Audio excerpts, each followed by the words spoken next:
दोस्तों, नीमगांव नाम के गांव के पास एक घना जंगल पड़ता था, जहां अनेक तरह के पशु पक्षी निवास किया करते थे। इसी जंगल के किनारे पर एक छोटी सी कुटिया बनाकर एक विधवा स्त्री रहा करती थी, जिसका नाम था मेघना। मेघना की उम्र लगभग 25 से 30 साल के बीच में थी और उसका पति 1 साल पहले ही इस दुनिया से किसी भयानक बीमारी के कारण चला गया था। मेघना के पास अब कोई सहारा नहीं था। वह जंगल से लकड़ियां इकट्ठा करती और गाँव में कुछ सिलाई बुनाई का काम करके अपने जीवन को किसी तरह से जीती थी। वह सुंदर थी, लेकिन उसकी आंखों में एक गहरा दुख रहता था, क्योंकि गांव के लोग उसकी सुंदरता के पीछे उसके अकेलेपन का उपहास करते थे। पर मेघना ने कभी किसी की बात का बुरा नहीं माना। उसके लिए अब जीवन का अर्थ बस रोज की आवश्यकताओं को पूरा करना और किसी तरह से दिन काटना ही रह गया था। एक दिन मेघना जंगल में लकड़ियां इकट्ठा कर रही थी कि तभी पास के पेड़ से एक बड़ा सा बंदर नीचे उतरा और उसके सामने आकर बैठ गया। मेघना उस बंदर को देखकर थोड़ा सा डर गई, लेकिन जब बंदर ने कोई आक्रमण नहीं किया और बस एकटक निगाहें लगाए मेघना को देखता रहा, तो वह कुछ शांत हुई। मेघना ने धीरे धीरे उससे नजरें मिलाई और कहा, तू कौन है, क्या चाहता है? उसके इतना कहते ही बंदर ने सिर झुका दिया, जैसे कि यह बात उसकी समझ में आ गई हो। मेघना हल्के से मुस्कुरा दी और फिर अपने काम में लग गई। बंदर वहीं बैठा रहा और उसे देखता रहा। जब मेघना अपनी लकड़ियों को बांधने लगी तो बंदर आकर उसकी मदद करने लगा। मेघना आश्चर्यचकित रह गई। उसने बंदर के सिर पर प्यार से हाथ फेरा और कहा, तू बहुत समझदार है। उस दिन के बाद से नित्य वह बंदर मेघना के पास आता। वह कभी उसके लिए फल लेकर आता तो कभी उसके काम में किसी तरह की मदद कर देता। कभी कभी वह मेघना की झोपड़ी के सामने बैठकर शाम तक खेलता रहता था। मेघना के जीवन में एक नया रंग भर चुका था। उसके होठों पर मुस्कान लौट आई थी। इसी तरह समय बीतता गया और मेघना व बंदर के बीच एक अनोखा रिश्ता पनपने लगा। मेघना जब भी अकेली होती तो बंदर उसे हंसाने की कोशिश करता था। जब वह उदास होती तो वह उसके पास आकर उसके कंधे पर सिर रखकर बैठ जाता था। अब मेघना भी उसे अपने परिवार का एक हिस्सा मानने लगी थी। एक रात मेघना अपनी झोपड़ी के बाहर बैठी थी। चांदनी रात का वह आनंद ले रही थी कि तभी उसने देखा, बंदर पास ही एक पेड़ की डाली पर बैठा उसे देख रहा था। मेघना ने उसकी ओर देखा और मुस्कुरा दी। तू मेरे साथ हमेशा रहेगा ना? मेघना ने पूछा। बंदर ने धीरे से उसकी ओर छलांग लगाई और उसके पैरों के पास आकर बैठ गया। मेघना ने उसे अपनी गोदी में उठा लिया और प्यार से उसके सिर पर हाथ फेरने लगी। उस रात पहली बार मेघना को अपने अकेलेपन का एहसास नहीं हुआ। इसी तरह दिन बीतते गए और मेघना व बंदर का रिश्ता और भी गहरा होता गया। एक दिन मेघना बीमार हो गई। उसे तेज बुखार था। वह झोपड़ी में लेटी हुई थी और बंदर चिंतित होकर उसके पास बैठा हुआ था। उसने जंगल से कई तरह के फल लाकर मेघना के सामने रख दिए। मेघना ने मुश्किल से आंखें खोली और धीमे स्वर में कहा, तू मेरी इतनी चिंता क्यों करता है? बंदर ने उसकी आंखों में देखा। उसकी निगाहों में एक गहरी आत्मीयता थी, एक ऐसा प्यार जो शब्दों से परे था। मेघना ने धीरे से उस बंदर का हाथ थामा और सो गई। बंदर रात भर उसके पास बैठा रहा। कुछ दिनों के बाद मेघना पूरी तरह स्वस्थ हो गई। अब वह बंदर के बिना एक पल भी नहीं रह सकती थी। दोनों एक दूसरे की आदत बन चुके थे। मेघना के मन में यह भावना पूरी तरह से घर कर चुकी थी कि यह बंदर कोई साधारण प्राणी नहीं है। उसमें एक आत्मीय स्पर्श था, जैसे कोई पुरानी आत्मा उसके जीवन का हिस्सा बनकर लौटी हो। एक रात की बात है। मूसलाधार बारिश हो रही थी। मेघना झोपड़ी में बैठी थी और बंदर उसके पास आकर बैठ गया। बिजली की चमक में मेघना ने देखा कि बंदर की आंखें गहरी और चमकदार हो गई थीं। मेघना ने उसके सिर पर हाथ फेरा और कहा, क्या तू हमेशा मेरे साथ रहेगा? बंदर ने धीरे से उसकी गोद में सिर रख दिया। मेघना की आंखों से आंसू बह निकले। उसे महसूस हुआ कि उसके जीवन में जो स्थान अभी तक खाली था वह अब भर चुका है। उस रात उसने बंदर को सीने से लगा लिया और पहली बार उसे एक अजीब सी आत्मीयता का एहसास हुआ, ऐसा जैसे वह किसी अपने को वर्षों बाद पा गई हो। इसी तरह समय बीतता रहा, लेकिन अब मेघना को अपने शरीर में एक अजीब परिवर्तन महसूस होने लगा। उसे मतली आने लगी। उसकी भूख बढ़ गई और धीरे धीरे उसका शरीर भी बदलने लगा। चिंतित होकर वह गांव की दाई के पास गई। दाई ने जांच करने के बाद कहा, मेघना, तू गर्भवती है। यह सुनकर मेघना आश्चर्यचकित रह गई। उसने दाई से कहा, यह कैसे संभव है? मेरा तो कोई पति नहीं है। दाई ने उसकी आंखों में देखा और शांत स्वर में कहा, पर यह सत्य है बेटी। मेघना उलझन में पड़ चुकी थी। वह लौटते हुए सोचने लगी, क्या यह संभव है? उसे वह रात याद आई जब उसने बंदर को अपने पास सुलाया था और उसके मन में एक विचित्र शांति, एक गहन आत्मीयता का एहसास हुआ था। क्या यह संभव है कि बंदर ही उसकी कोख का कारण हो? यह सोचकर वह डर गई और उलझन में पड़ गई। अब मेघना हर दिन बंदर को देखती, लेकिन उसके मन में भय और संकोच का भाव घर कर चुका था। बंदर पहले की तरह ही उसके आसपास घूमता, उसकी मदद करता, कभी फल लाता, कभी लकड़ियां इकट्ठा करता। पर मेघना के मन में अब कई प्रश्न मंडराने लगे थे। क्या यह प्रेम था, या कोई चमत्कार, या फिर कोई अभिशाप? क्या वह बंदर वास्तव में एक साधारण प्राणी था, या कोई देवता था, या कोई शापित आत्मा? मेघना इन प्रश्नों से घिरी हुई थी, लेकिन उसके पास इनका कोई उत्तर नहीं था। अब वह गहरे द्वंद्व में उलझ चुकी थी। गर्भ ठहरना कोई साधारण बात नहीं थी। धीरे धीरे यह बात गांव में फैलने लगी कि मेघना गर्भवती है। गांव की औरतें और मर्द उसके बारे में तरह तरह की बातें करने लगे। एक विधवा के पेट में बच्चा, यह कैसे हो सकता है? जरूर यह कोई पाप है। कहीं जंगल का कोई राक्षस तो इसके सपनों में नहीं आता। मेघना इन बातों से परेशान थी। वह जानती थी कि उसने किसी पुरुष के साथ कोई संबंध नहीं बनाया था, फिर भी यह गर्भ, यह कैसे संभव था? उसे बार बार वही बात रात याद आती थी जब मूसलाधार बरसात के बीच उसने बंदर को अपनी गोद में सुलाया था। उसके बाद ही उसके शरीर में यह बदलाव शुरू हुए थे। एक दिन मेघना झोपड़ी के बाहर बैठी थी। बंदर पास ही एक पेड़ की डाली पर बैठा था, उसे देख रहा था। मेघना ने उसकी ओर देखा और पूछा, क्या तू जानता है कि मेरे साथ क्या हो रहा है? बंदर टकटकी लगाकर उसकी आंखों में देखने लगा। उसकी आंखों में वही गहरी चमक थी जो उस बरसात की रात थी। आंसुओं से भरी मेघना की आंखों से निकलते शब्द थे, मैंने तुझसे प्रेम किया है, लेकिन यह कैसे संभव है कि तू मेरे गर्भ का कारण बन गया? जब गांव वालों को पता चला कि मेघना गर्भवती है तो वहां हलचल मच गई। गांव की पंचायत ने मेघना को बुलाया। गांव के मुखिया ने बड़े कड़े स्वर में पूछा, मेघना सच सच बता, तेरे गर्भ का पिता कौन है? मेघना सिर झुकाकर खड़ी रही। कुछ क्षणों के बाद उसने धीमे स्वर में कहा, मुझे नहीं पता। पंचायत के लोग बोले, तू झूठ बोल रही है, बिना किसी के संयोग से गर्भ कैसे ठहर सकता है? कुछ औरतों ने कहा, जरूर इसका किसी के साथ गुप्त संबंध रहा होगा। मेघना ने साहस जुटाकर कहा, मेरे जीवन में कोई पुरुष नहीं आया, पर एक बंदर है जो हर दिन मेरे साथ रहता है, मेरी सहायता करता है, मेरा सहारा है। मुखिया हंसते हुए बोला, क्या तू कह रही है कि तुझे एक बंदर से गर्भ ठहरा है? गांव वाले जोर जोर से हंस पड़े, लेकिन मेघना के चेहरे पर गंभीरता थी। उसने कहा, मैंने कभी किसी से कोई संबंध नहीं बनाया, मैं भी नहीं जानती कि यह कैसे हुआ, लेकिन यह सच है कि जब से बंदर मेरी झोपड़ी में आया है तभी से मेरा जीवन बदल गया है। गांव के लोगों ने यह सुनकर मेघना को अकुनी और कलंकित मान लिया। गांव की औरतों ने उससे बात करना बंद कर दिया। बच्चे अब उसकी झोपड़ी के पास खेलने भी नहीं आते थे। मेघना अब पूरी तरह अकेली पड़ चुकी थी। सारे लोग उससे रिश्ता तोड़ चुके थे। उसके मन में अब केवल एक डर था, कैसे वह इस दुनिया में अपने बच्चे के साथ जिएगी। उसने एक छोटी सी झोपड़ी बना ली थी, लेकिन डर उसे रोज रात को जगाए रखता था। वह जागती रहती, अपने पेट पर हाथ फेरती और महसूस करती कि उसके गर्भ में पल रही संतान की हरकतें बढ़ रही हैं। फिर भी उसका मन असमंजस में था, बेचैन था। एक दिन वह अकेली झोपड़ी में थी, तभी वही बंदर आया। धीरे से उसके सामने घुटनों पर सिर रख दिया। मेघना ने उसकी आंखों में देखा और पूछा, क्या तू मुझसे कुछ छिपा रहा है? बंदर ने उसकी आंखों में गहरी नजर डाली। अचानक उसकी आंखों से आंसू टपक पड़े। मेघना चौंक उठी। तू रो रहा है? बंदर ने धीरे से उसका हाथ पकड़ लिया। मेघना ने महसूस किया कि इस मूक प्राणी में भी एक गहरी आत्मीयता छिपी है, पर इससे पहले कि वह कुछ और समझ पाती, बंदर अचानक उठ खड़ा हुआ और जंगल की ओर चल पड़ा। मेघना ने आवाज लगाई, कहाँ जा रहा है? रुक। लेकिन बंदर ने पलटकर तक नहीं देखा। मेघना आश्चर्यचकित होकर वहीं बैठ गई। अगले दिन गांव में एक सिद्ध महात्मा आए। लोगों ने महात्मा जी को मेघना की स्थिति के बारे में बताया। महात्मा ने मेघना को अपने पास बुलाया। महात्मा जी ने उसकी ओर देखा और कहा, तेरे गर्भ में जो संतान पल रही है वह कोई साधारण बच्चे नहीं है, यह किसी विशेष आत्मा का परिणाम है। क्या तुझसे कोई पशु जुड़ा है? मेघना ने सिर झुकाकर धीरे धीरे कहा, हाँ, एक बंदर मेरे जीवन में आया था, वह मेरी देखभाल करता था, लेकिन अब वह चला गया है। संत ने गहरी सांस लेते हुए कहा, यह कोई साधारण बंदर नहीं था, यह एक दिव्य आत्मा थी। किसी अर्षि के श्राप के कारण उसे बंदर का रूप मिला था, पर जब उसने तुझसे प्रेम का अनुभव किया तो उसका श्राप टूट गया। मेघना विस्मय से साधु महाराज की ओर देखने लगी। क्या यह संतान सच में दिव्य है? साधु महाराज ने गंभीर स्वर में कहा, हाँ, यह संतान मनुष्य और पशु के प्रेम की संतान है, लेकिन इस संतान के जन्म के साथ ही एक बड़ा संकट भी आएगा। यह संतान अपने अस्तित्व के लिए कठोर संघर्ष करेगी। मेघना ने भय से कांपते हुए पूछा, यह कैसा संकट है महात्मा जी?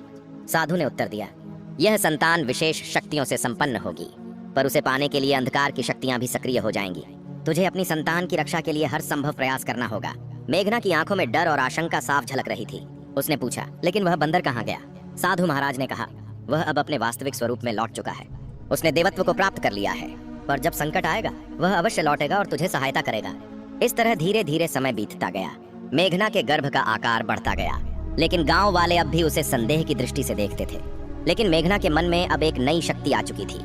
उसे पूरा विश्वास था कि वह अपने बच्चे की रक्षा कर सकेगी। एक दिन मेघना जंगल में लकड़ियां इकट्ठा करने गई। तभी अचानक घने पेड़ों के बीच से एक डरावनी आवाज आई। मेघना ने देखा कि सामने एक विशाल काला नाग थन फैलाए हुए खड़ा था। डरते हुए मेघना पीछे हटना चाही, लेकिन नाग उसकी ओर बढ़ने लगा। घबराकर उसने अपनी आंखें बंद कर लीं। तभी अचानक हवा में हलचल हुई। जब मेघना ने आंखें खोलीं तो देखा कि सामने वही बंदर खड़ा था, लेकिन इस बार उसकी आंखों में तेज चमक थी। वह काले नाग की ओर उछला और जोर से धक्का दिया। नाग ने फुफकार मारी और अंधकार में गायब हो गया। मेघना कांपती हुई बंदर की ओर देख रही थी।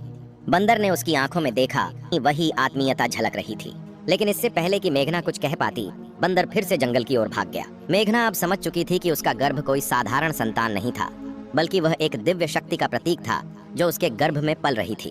बंदर का अचानक प्रकट होना और नाग से उसकी रक्षा करना इस बात का प्रमाण था कि कुछ बड़ा घटित होने वाला था। फिर भी मेघना के मन में संशय था, क्या वह बंदर सचमुच एक दिव्य आत्मा था? अगर वह किसी अर्षि का अवतार था तो वह मुझसे दूर क्यों चला गया? और वह नाग, वह कौन था? इन अनसुलझे प्रश्नों के कारण मेघना के मन में बेचैनी बढ़ती जा रही थी। गर्भ का समय अब पूरा होने वाला था। मेघना का शरीर भारी हो गया था और उसे चलने फिरने में कठिनाई होने लगी थी। गांव की औरतें अब भी उससे दूरी बनाए हुए थीं। मेघना के लिए एक एक दिन काटना बहुत कठिन हो रहा था। एक रात तेज आंधी आई, आसमान में बिजली कड़क रही थी। मेघना अपनी झोपड़ी के भीतर अकेली बैठी थी। तभी उसे अचानक लगा कि झोपड़ी के बाहर किसी के चलने की आहट हो रही है। उसने धीरे से दरवाजा खोला तो देखा एक काले कपड़े में लिपटा हुआ व्यक्ति उसकी झोपड़ी के सामने खड़ा था। कौन हो तुम? मेघना ने डरते हुए पूछा।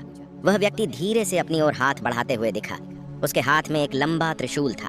उसके चेहरे पर एक अजीब सी चमक थी, लेकिन उसकी आंखों में क्रूरता छलक रही थी। तूने जो गर्भ धारण किया है वह साधारण नहीं है, वह शक्ति का प्रतीक है। मैं उसे लेने आया हूँ, वह व्यक्ति बोला। मेघना घबराकर पीछे हट गई और पूछा, कौन हो तुम? वह व्यक्ति जोर से हंसा। उसकी आवाज गूंज उठी, मैं राक्षस कालकेतु हूँ। उस दिव्य आत्मा ने तुझे गर्भवती किया है, वह मेरा शत्रु है। उस संतान को जन्म लेने से पहले ही नष्ट कर देना होगा। यदि उसे जन्म लेने दिया गया तो सृष्टि का संतुलन बिगड़ जाएगा, कालकेतु ने दहाड़ते हुए कहा। मेघना कांपते हुए अपने गर्भ पर हाथ रखकर बोली, तुम मेरी संतान को कोई नुकसान नहीं पहुंचा सकते। लेकिन कालकेतु जोर से ठहाका लगाते हुए बोला, मुझसे बचना असंभव है। वह मेघना की ओर बढ़ा ही था कि तभी जंगल के भीतर से एक गर्जना हुई। मेघना की नजरों के सामने अंधेरे में दो चमकीली आंखें जल रही थीं। काले बादल की तरह एक विशाल आकृति प्रकट हुई। वही बंदर था। वह बंदर एक छलांग लगाकर सीधे राक्षस कालकेतु के सामने आ खड़ा हुआ। उसकी आंखों में अग्नि जल रही थी और उसके शरीर से तेज प्रकाश की किरणें फूट रही थीं। कालकेतु ने त्रिशूल उठाया और बंदर की ओर बढ़ाया, लेकिन बंदर गर्जना करते हुए उस पर छलांग लगा दिया। दोनों के बीच भीषण युद्ध छिड़ गया। मेघना डरते हुए अपनी झोपड़ी के द्वार पर खड़ी सब कुछ देख रही थी। बंदर ने अपनी लंबी पूंछ से कालकेतु के त्रिशूल को मजबूती से पकड़ लिया और उसे जोर से हवा में उछाल दिया। कालकेतु क्रोध में फूटा और तेजी से बंदर पर प्रहार करने लगा, लेकिन बंदर बड़ी चतुराई से उसके हर वार को टालता रहा। फिर अचानक बंदर ने पूरी ताकत से कालकेतु के सीने पर एक भयंकर प्रहार किया। कालकेतु जमीन पर गिर पड़ा और दर्द से कराहने लगा।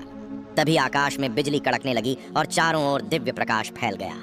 कालकेतु का शरीर जलने लगा, धुएं में बदलकर धीरे धीरे अदृश्य हो गया। वह बंदर मेघना की ओर देखने लगा। उसकी आंखों में गहरी शांति और करुणा थी। डर से कांपती हुई मेघना ने फुसफुसाया, तू कौन है? बंदर धीरे धीरे उसकी ओर बढ़ा, अपनी नरम हथेली मेघना के हाथों में रख दी। तभी उसकी पूरी देह से दिव्य प्रकाश फूटा और वह एक सुंदर युवक में परिवर्तित हो गया।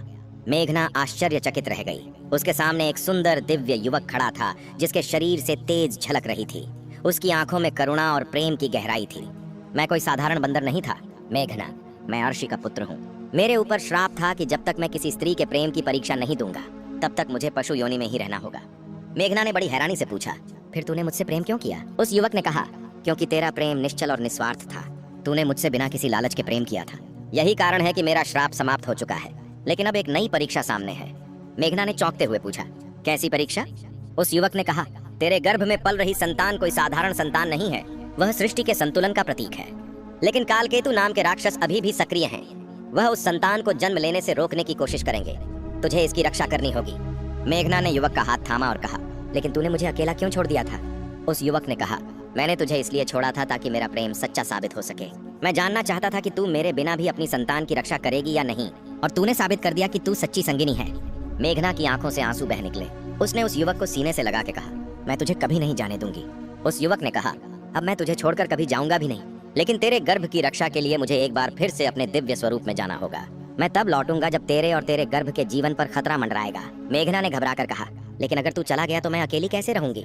उस युवक ने उसके चेहरे को दोनों हाथों से थामते हुए कहा, तेरे मन में जो शक्ति है वही तेरी रक्षा करेगी, और मैं तेरे साथ सदा रहूंगा, भले ही तू मुझे देख न सके।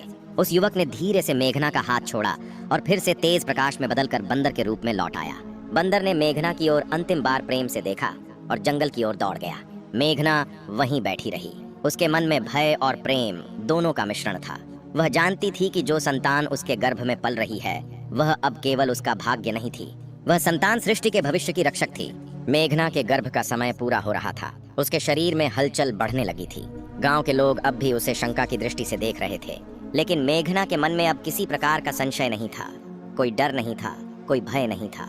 उसे पूरा विश्वास था कि उसकी संतान का जन्म एक दिव्य उद्देश्य के लिए हो रहा है। सुबह होते ही गांव में अजीब सी हलचल मच गई। आसमान में अंधकार छा गया। पेड़ तेजी से हिलने लगे। पक्षी डर के मारे इधर उधर उड़ने लगे। मेघना झोपड़ी के बाहर आई तो देखा कि गांव के बाहर एक काली आकृति खड़ी थी।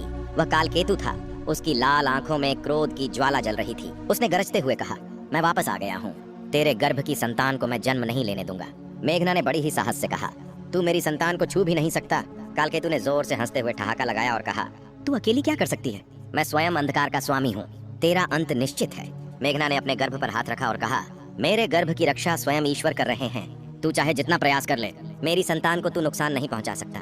उस राक्षस कालकेतु ने त्रिशूल उठाया और मेघना की ओर उछाल दिया। मेघना ने आंखें बंद कर लीं।